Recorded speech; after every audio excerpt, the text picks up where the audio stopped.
Cadence of conflict, Asia, May 13, 2019.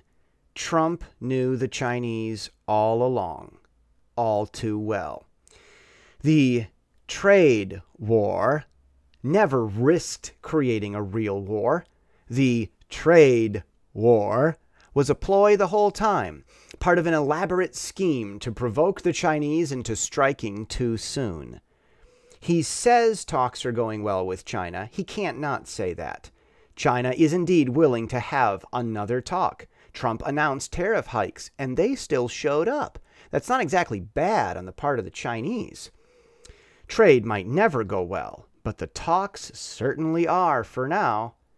When has talk in politics ever looked bad? But don't make the mistake of thinking for even 1 second that negotiations aren't going exactly as Washington planned, whether with China or North Korea. The U.S. provoked Japan through trade wars and embargoes leading up to World War II. This isn't just a strategy, it's a proven playbook tactic, and China's irritability is performing right on cue. As Symphony said previously, the war will start when the U.S. is ready to field test the F-35 in an actual combat situation that we really need to win. The F-35 was made for this. And like nuclear technology at the end of World War II, if the U.S. doesn't use its 5th-generation fighter jets before Russia and China perfect theirs, it will have failed its initial purpose. Japan is ready to buy the world's largest non-U.S. 5th-generation F-35 fleet. They want the Marines' vertical takeoff model for their helicopter carriers. Perhaps those carriers also had a purpose all along. Talk isn't deteriorating, not with China anyway, but trade suddenly is.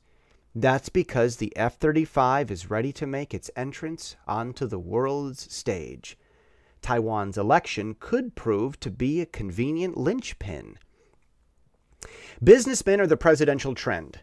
Foxconn chair and founder Terry Gou is running under the KMT, a political party whose platform is Chinese-Taiwan reunification. Yet he demands that China recognize Taiwan's history of de facto existence. China never will.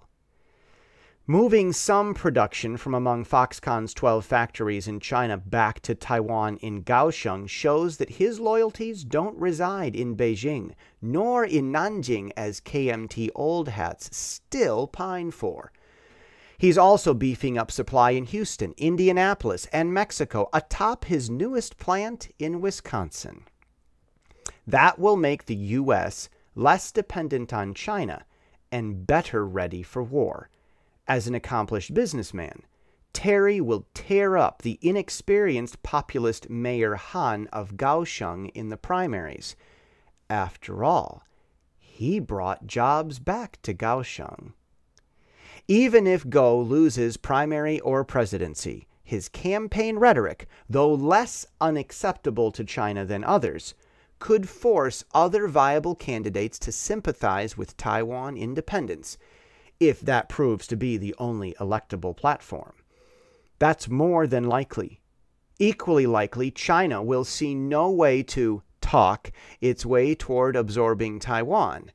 Talk would thus break down, and the military option would be the trigger in the gas tank known as the South Sea. Then, F-35 moves to center stage. Trump says China has 1 month.